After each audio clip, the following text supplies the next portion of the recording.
Hey, Ray, how you doing? Doing fine. How are you? I'm good, thank you. My co-host JT is right here. Hey, Ray, how's it going? How are you doing? Doing well.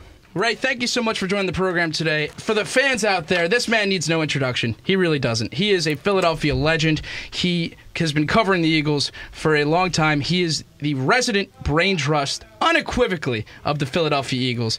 It is an honor to have you on the program today, Ray. Thank you for joining us. My pleasure, Zach. Okay, let's get right to it. We don't have a lot of time today. So let me just ask you, 0-2, how worried are you?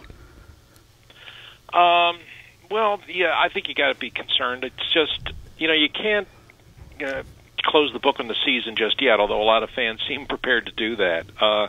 There's a lot of football remains to be played. The point has been made several times, and it bears making again, that the division right now doesn't look very good. And all the other teams in the division have their issues. Giants at 0-2. The Redskins are 1-1, but they still are the Redskins. And the Cowboys, even though they're 2-0, don't have a quarterback and they don't have their best wide receiver. So this could turn out to be a division sort of like the NFC South last year, which, if you win 8 games, you could win the whole thing. So if you're an Eagles fan, that's one sort of life preserver you can grab a hold of. But it doesn't change the fact that for any of that to matter, the Eagles have to play a lot better than they played in the first 2 games, and they have to start playing better this Sunday. It's a nice silver lining that, yes, this division is all of a sudden, frankly, the weakest in football. An 8 team could, frankly, give you a berth. On that note, in 2003, the Eagles went 0-2, but they made it to the NFC Championship game. So all is not lost, obviously. What's your biggest concern going forward? Well, the play of the offensive line.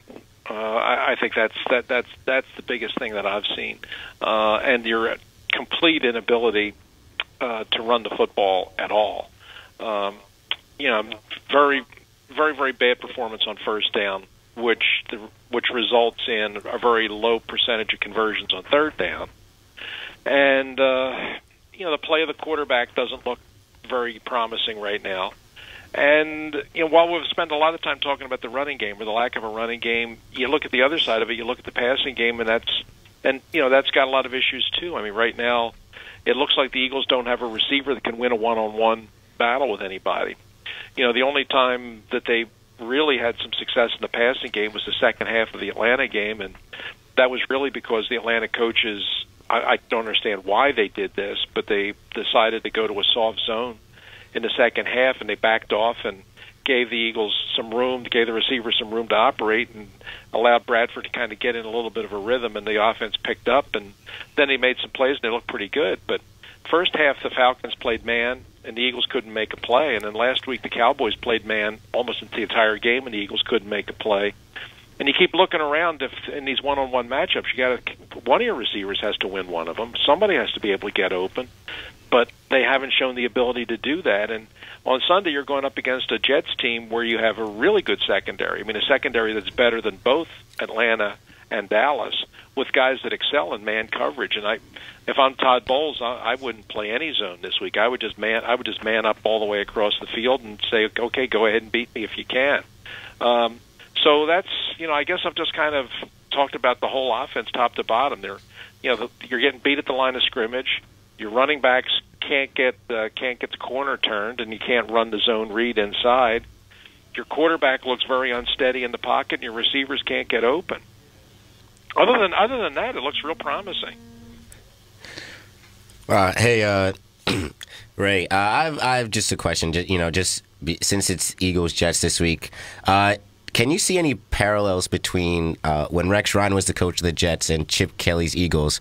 And when I mean that, I mean how Rex Ryan was so boisterous about how great the defense was going to be, and it left. He said little about the offense, and it clearly showed.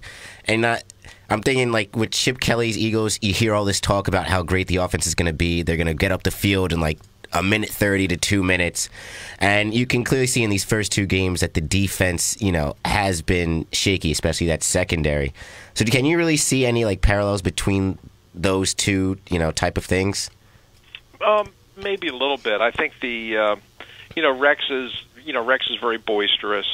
Chip is a little more understated. I mean, he doesn't brag quite quite as boisterously as Rex does, but it's anybody that listens to Chip for more than 5 minutes knows that there's a very healthy ego at work there.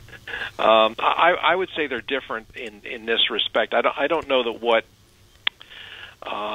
Rex was trying to do defensively up there broke as much new ground or tried to break as much new ground as what Chip is trying to do with his offense.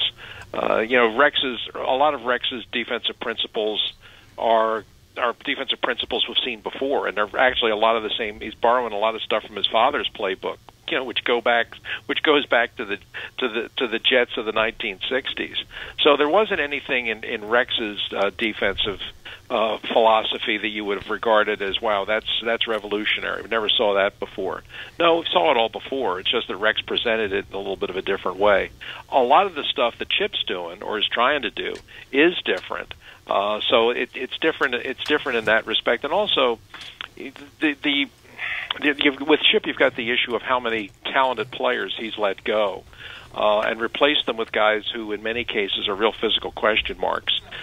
You look at the talent that's walked out of here: Macklin, Jackson, Foles, McCoy, Mathis. I mean, all Pro Bowl players, and all with the exception of Mathis, really in the prime of their career.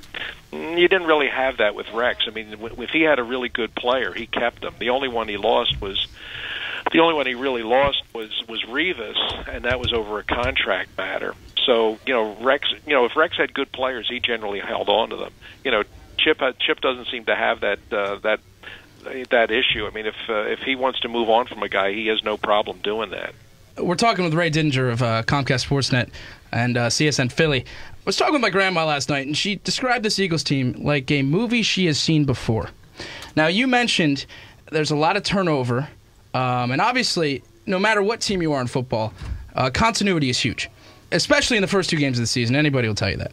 Now, Ray, let me ask you, where is this team's identity? Who does it lay with? Where is the leadership on offense? Where do you see that arising from? The coach. That's it. I mean, to me, that was one of the. To me, that was the biggest question coming off of this off season and into this season was the continuity factor. And every time I brought it up down there, they just kind of dismissed it as it's not that big a deal. I kind of think it is a big deal when you bring in that many new players at key positions, and especially at the quarterback position, which is the biggest position of all, and you bring them all together. The way the NFL runs training camps now with the new CBA, which limit the amount of practice time, you have, they limit the amount of reps you have, they limit the amount of practices you can have in pads. It's always been difficult to sort of rebuild and reassemble a team, but I think it's harder now because the rules don't allow you to spend as much time on the field as you need to accomplish that. So when you do that this year and you bring those guys in and then you play them as little or as sparingly as Chip did in the preseason games that he was allowed to play, I just wondered, how ready are they going to be in September? And everybody thought that it was going to be fine. And there was the whole in Chip we trust thing, which I kind of understand. The people in the city really want to believe in this guy. And then there was the game out in Lambeau Field where the Eagles just obliterated the Green Bay's #1 defense, and you kind of thought, okay, this is sort of an unorthodox way to prepare for the season, but it certainly looks like they're ready. But I think what you've seen now and what has been demonstrated the last 2 weeks is the difference between preseason football and regular season football, and it's a whole different animal. Once teams start really zeroing in on you and game planning for you and breaking down your players one by one, that you can run into real problems, and that's kind of where they are right now. And there's not a whole lot of time to figure it out, but they got to figure it out between now and Sunday because as bad as things look at 0-2, guess what? They look a lot worse at 0-3. Absolutely, they do. Ray, you talk about kind of keeping the calm despite the fact we're 0-2. Continuity is a huge thing. And this division, it's the silver lining. The opportunity is there for the Eagles to make the playoffs and make noise. It's all about who gets hot at the end of the season. The Giants have shown you that in years past. But at this juncture, on September 24th, what do you say to the fans? These fans are obviously worried. Mm-hmm. What would you say to the fans to kind of keep them even keel? just keep the faith, and the one thing is you can look at the division where it's pretty clear that nobody's going to run away with it. I mean, the division's going to hang out there waiting for somebody to claim it in December, and maybe at nothing better than 8-8. So from 0-2, you can get to 8-8. I mean, that's doable. And the other thing is, if you look back at Chip Kelly's first year in Philadelphia, I mean, he had two really terrible games back to back. Not at the start of the season, but kind of in the middle of the season. They had a really, really bad performance in a loss to the Cowboys at home, and a really, really bad performance the next week against the Giants. And at that point, there were a lot of people that said, that this idea that Chip Kelly thinks is not going to work. It's his college offense. It's not going to work in the NFL. This whole thing is a sham, and we've been sold a bill of goods. And and then the next week, the Eagles went out to Oakland, and nobody believed in them. I mean, everybody thought that they were just going to get killed, even though the Raiders weren't any good.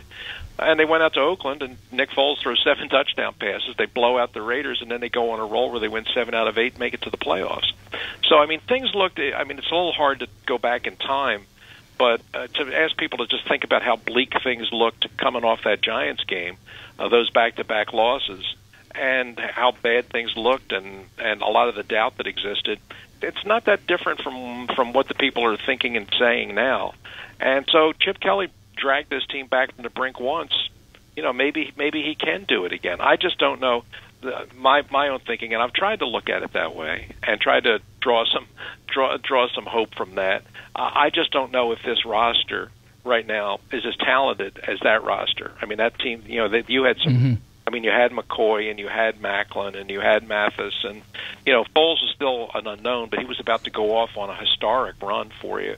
I just don't know if right now your talent level is as great as that was, but that's for the coaching staff to try and figure out. And as I said, they've got a tough task on their hand. That they went to Oakland and they beat up on a pretty bad team out there at that time. Well, this is not a bad team they're playing on Sunday. The Jets are kind of back on their feet now, and they've got some issues on offense, but their defense is very good. Their defense is very good, and as anybody that saw Monday night's game and what they did to the Colts out in Indianapolis and what they did to Andrew Luck out there, you got some legitimate concerns about that defense, because right now they're playing well, and they're playing with an awful lot of confidence. That defense is undoubtedly one of the best in the league. I personally think it's the best. I mean, they are scary. You just said it. What they did to the Colts is pretty scary. You mentioned the turnover. They got rid of Macklin. That thrust sophomore Jordan Matthews into a big wide receiver 1 role. They sent away Nick Foles, and now they bring in Bradford. I've been very adamant, JT could tell you, about how I think Nick Foles should still be the quarterback of this team, but that's in the past. We can't revisit that. With that in mind, though, what's your level of concern with Sam Bradford? Because he's not really rushing the ball, and he hasn't really shown that he can do that in the NFL. Rushing, you mean running it? Yes, running the football. Oh, that was never his game. Even at Oklahoma before he had the injuries, he has what I describe as functional mobility, but not real true running mobility. I mean, he can run a little bit, and he can kind of get out of trouble if he has to. But the idea of him being a true running threat in a read option offense, that's not what he is. I think that if you look at him, I think one of the things that attracted Chip Kelly to him was, they kept talking about his accuracy. I don't know if he's all that much more accurate than Foles. The one thing that he did have where he was superior to Foles was if you wanted a quick release thrower, yes, he got the ball out of his hands quicker than Nick did, and Chip did like that, and that's one of the reasons he brought him in. But what you're seeing right now is, he's a quick release quarterback in an offense where nobody's getting open. And if you have a quick release, well, you kind of have to have somebody to release it to, and if you're looking at the tape of this game, I mean, he's ready to let the ball go, and his guys, there's no windows, there's no place to put the ball, so sometimes he's holding the ball and he's taking some hits, and plays are dying because guys can't get open downfield. A quick release quarterback only does you any good if you get guys to throw to. And right now, he doesn't have any real available targets. I mean, he tried to stick that ball into the end zone to Ertz, but, Sean Lee was standing right there. Everybody says it was a terrible throw and a bad decision, and it was. But the fact is, it's a tight end on a linebacker. You should win that matchup, and they didn't even come close. Hey, Ray, just a quick question. You mentioned that, Bradford and the read option offense. Would you say outside of the offensive line, you would say that would that be one of the, also big concerns or problems with the offense? Teams don't fear, the read option. They're not going to be expecting Bradford to run because he doesn't. So defenses are not keying in or, game planning towards that. It just takes away another option that the offense would have. Sure. Yeah, that's a big part of it. For this option to really operate at maximum efficiency, the quarterback has to represent a true running threat. Not that he's going to run it on every play. You don't want him running it on every play, but the defense has to play it as if he could run on any play. The guys, people on the outside, the linebackers and the defensive ends, have to respect the fact that on any given play, the quarterback's not going to hand off. He's going to keep the ball and he's going to come to the edge, and they have to be out there and maintain some leverage where they can make that play. And if they do that, then they're not crashing down and taking and playing the run inside the tackles. That's how a read option is meant to work. But it only really works if the defense has to respect the quarterback's ability and willingness to run the ball. That's why, Marcus Mariota was the perfect guy for this offense. Foles wasn't the perfect guy, obviously, which is why they moved on. And when they brought Bradford in, I don't think they thought he was going to be the perfect guy either, but they thought he would be better than Foles was. But still, you don't see, from what I have seen at least through 2 games, is defenses don't really respect Bradford's ability to run that ball either, because he's not, number one, he's not a big runner anyway, and number 2 is they know the Eagles, with his injury history, they know the Eagles aren't going to ask him to do it very often anyhow. So in other words, if he runs it once or twice a game, they'll live with that. If Bradford runs it once or twice and he picks up a couple first downs, yeah, okay, no big deal. That's not going to win a game, or that's not going to beat you. They'll live with that. But their higher priority is taking away the inside running play, and that's why when Matthews and Murray have tried to go inside, there's absolutely nothing there, because the guys on the edges are crashing down and taking all that away. Yeah, Ray, as you say, it's only 2 games. There's still a lot of time for things to click. You really should have some caution when it comes to hitting the panic button with this team. I want to switch gears real fast and talk about something a little bit more specific. I've noticed watching Chip Kelly over the past few years that his use of the challenge flag is a little strange. In the first game of the season, Jordan Matthews had a touchdown. Replay showed it was a touchdown. Chip didn't challenge. He still ran the ball in for a touchdown anyway. But he could have thrown a challenge flag and gotten the touchdown. Back last year, Jeremy Maclin made a huge catch against the 49ers late in that game on the sideline that was ruled he was out of bounds, but he actually got both toes in. Chip didn't throw the challenge flag. What have you noticed? Because I feel like eventually this may hurt Chip, and this may be something that we remember him by. I don't know. It's still a pretty small sampling, And if you watch games around the league, almost every coach, none of these guys can figure it out. I'd be hard pressed to tell you a coach that really seems to be able to, that's really kind of mastered this thing. It's all still relatively new to them. Some guys are better at it than others. I don't know. I haven't really viewed Chip in that context of whether this is a problem or not. It hasn't seemed like that to me. Again, we don't have a whole big sampling to go by. I'm just more trying to evaluate, and this is the thing that I try to bring up on the post game show on Sunday is, Mike Barkan and I were going back and forth about how you're evaluating Chip Kelly. How would you grade Chip Kelly? Where are we with Chip Kelly? And I said, well, are we talking about Chip Kelly the coach, or are we talking about Chip Kelly the general manager? Because now that's really 2 different areas of responsibility, and you really can't separate them, because what Chip the general manager has done has direct impact and bearing on what Chip the coach is able to do on any given Sunday.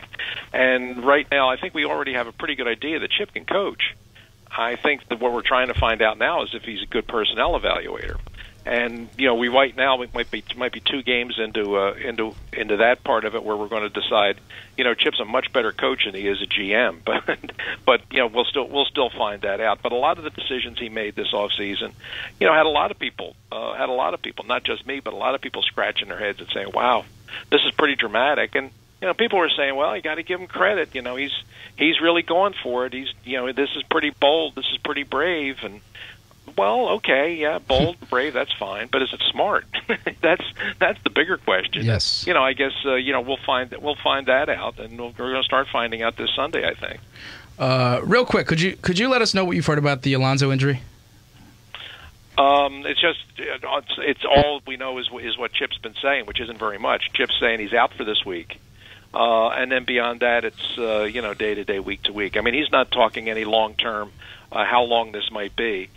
He just said, Kiko's not practicing today, and he's out for this week, and then next week they'll go from there. So he's not saying anything. But to me, it's you're talking about a guy that has his injury history coming off, and at this point, what was clearly a non-contact kind of play, where his knee just gave out. To me, that doesn't sound good. Hey, Ray, just one more quick question. It's a Temple-based question, if you don't mind. With you being a Temple man, what are your views on the Temple football team this year, how well they can do, and what were your views on the Temple PSU game? Have you ever seen an atmosphere like that from a Temple football game before? No, nothing like that. That was unique and very exciting. For Temple folks, not so exciting for the folks that made the trip from Happy Valley, but certainly very exciting for the Temple fans.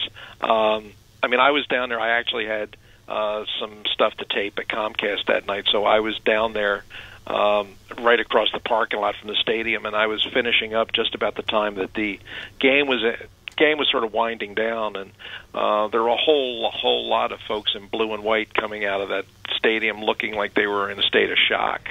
I mean, they didn't. They never thought they could lose that game, and they absolutely never thought that they could get dominated the way they got dominated. But Temple, give them credit. I mean, that was no fluke. I mean, Temple was by far the better team that day, and I thought that. I thought, well, that's a great win for those kids, and that's a tremendous win for the program. But I just don't know if they're going to be able to come back next week against Cincinnati, kind of get their feet back on the ground, get their head out of the clouds, and refocus and be prepared to go on the road and play a really good team in Cincinnati in a really, really big game, given the conference implications. And when they went to Cincinnati and won that game, I said, wow, that is really a great feat. I mean, I give Matt Rule and his staff a tremendous amount of credit, because to kind of enjoy the moment, enjoy the win against Penn State, but then give the kids a little time to celebrate, but then refocus and prepare for a good team, that's not easy. I mean, that's really hard to do, but they did it, and they went to Cincinnati, and they won a huge game. They got a little lucky with the UMass game. There's no question about that. But, great seasons sometimes need a little luck along the way. I mean, right now this team's positioned to do some really big things. I mean, it's very realistic to talk about this team going to not just a bowl, but a pretty big bowl. And a couple weeks down the road, they're going to play. They're going to play Notre Dame in a game that's going to be the biggest college football game we've seen in this town in many, many years. And that's for those of us that saw what the Temple program became and was for a very long time. To see it where it is today is, it's a great tribute to that coaching staff. It's a great tribute to those kids, and they believe. They believe. I mean, they're going to be in the rankings pretty soon. They're going to be in the top 25 pretty soon. And boy, if they're undefeated and Notre Dame's undefeated coming into their meeting, that could really, really be a tremendous excitement. We had a long time since we've seen big time college football in Philadelphia, but that would certainly qualify. You've got me hype, Ray. This town is starved for a good college football team, and Temple sure has delivered thus far. As Eagles fans would tell you, it ain't over until it's over. That is a famous Yogiism. Ray, I wanted to get your thoughts on Yogi Berra. What have you heard about the man, and did you ever get the chance to meet him? Oh, sure, yeah. Yeah, I interviewed him a couple of times over the years when I was still at the newspaper, and he was a great guy. He was very humble, very gracious, He did have a quirky, offbeat kind of sense of humor, but he was delightful. He was just a wonderful interview, and a really sweet man. But as a player, I've always thought. I mean, it seems silly to say that somebody that's in the Hall of Fame is underrated, but I think he is. When you consider he was part of that great Yankee dynasty, and when people think about those great Yankee teams, they think of Mantle and they think of DiMaggio, and they think of some of those guys, and they don't always think of Berra the way they should. But you think about it, I mean, he was on more World Series winners than any of those guys. And if you look at his career stats, I mean, he was a 3-time MVP in a 5-year period in the early 50s. When a lot of people say that Major League Baseball was at its absolute apex in terms of talent, and here you had a catcher that was the MVP 3 times in 5 years. That's quite an accomplishment. And if you stack his numbers up against all the catchers of all time, I mean, it really does come down to kind of 3 guys. It comes down to him, Bench, and Piazza. And I think defensively, certainly, he was way better than Piazza. Absolutely. And so I think I think it's either he or Bench. And Bench had more home runs, but Yogi had more runs batted in. And he was a great defensive catcher. And the thing was, he was so durable. If you look back over his career, I mean, back in the day, back when they played a lot of doubleheaders, and I mean true doubleheaders, not day-night, but true doubleheaders, like every Sunday was like a doubleheader, one game after another, and he caught every Sunday in 95-degree heat. He would catch both games of a doubleheader without even, and it wasn't even a thought. They never even thought about making a change. So I remember reading Jason Stark, who's a terrific baseball writer, did a book about the most overrated and underrated players in baseball, Major League Baseball. And I read it, and it was a great book. But the thing that I took away from it was he did a chapter on Berra, where, he outlined all of Berra's career accomplishments and how durable he was and how productive he was over time. And I knew that Yogi was a great player, but when I read that chapter, I finished it, and I said, my God, as good as I thought this guy was, he was way better than I ever realized. I always remember that. But he was a beloved guy up in New York, and anyone who ever met him knows that they met a true gentleman and a great American icon. There's no question he was both of those. When you come to the fork in the road, take it. There you go. Right. There was so many of that. You can learn, you can observe a lot just by watching. I mean, stuff like that. I mean, it was really, really priceless. But he was just a great not guy. I mean, if you met him, he made you feel like you knew him all your life. He was really, really that kind of a guy. Oh man, I wish I had met him. My personal favorite Yogiism is deja vu all over again. My gosh, that's brilliant. But on that subject, Ray, 2 more questions for you. First, what are your thoughts on the directions of where the Phillies are headed? Well, they seem to have some young players in the farm system now, which is important because they, like a year or so ago, when you saw where the major league product was headed, which was clearly on a downward track. What was equally depressing, maybe even more depressing, was the state of their farm system. You didn't have much at the major league level, and then you didn't have much in the pipeline either. Well, it would seem like with some of the moves they made this year that they've done a pretty good job of bringing in some young talent, and they do have some good young players in the minor leagues, and they have some kids that look like they may come up here and contribute. So I would say the future looks a little brighter than it did before. I mean, you never know how many of these kids are going to pan out, how many of them are going to make it here and deliver when they get here. But I mean, a year ago, 2 years ago, you looked at their farm system, and most of the people that are, the people that evaluate from, Baseball America and all those different organizations that kind of grade the farm systems top to bottom had the Phillies sort of near the bottom in minor league talent. And that's not true now. I mean, now they're considered sort of in the upper end of it, and I think that they're not going to turn the corner in the next year, maybe even 2 years. But I think you've finally begun to show the signs of having some players here that there's a little bit of hope. There's a little bit of a light at the end of the tunnel, I think, and it's going to be a little lonely, and it's going to be a little empty down at the Citizens Bank Park for the next couple of years, and this team's going to lose a lot of games. But yeah, I think you finally got some young players here that you could develop and begin the beginning of a new era. I agree. Certainly the worst of the worst, the dog days are over.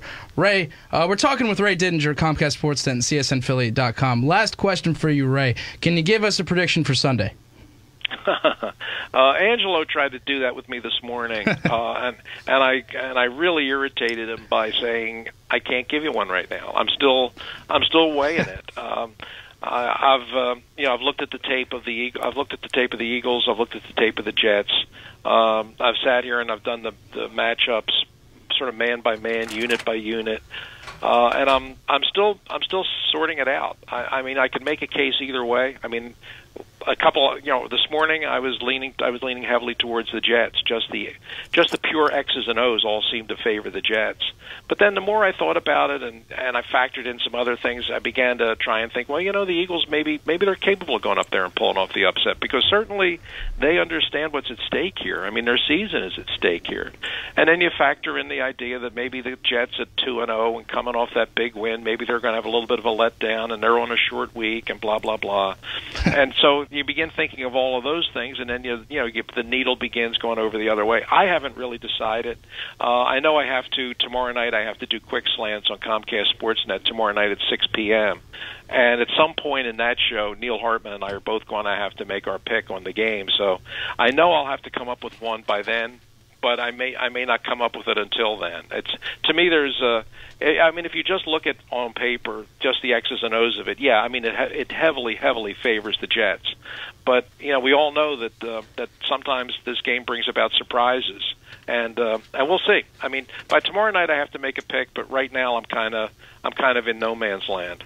Understandable, and a message to Eagles fans, once again, it ain't over until it's over. However, this interview is over. Ray, I just want to thank you so much for having you on the program today. I really appreciate your time. Yes, thank you, Ray. It's been an honor. Hey, it was my pleasure. I really enjoyed it. Thank you so much, Ray. Go Birds. Take care. All right, take care, guys. Bye-bye.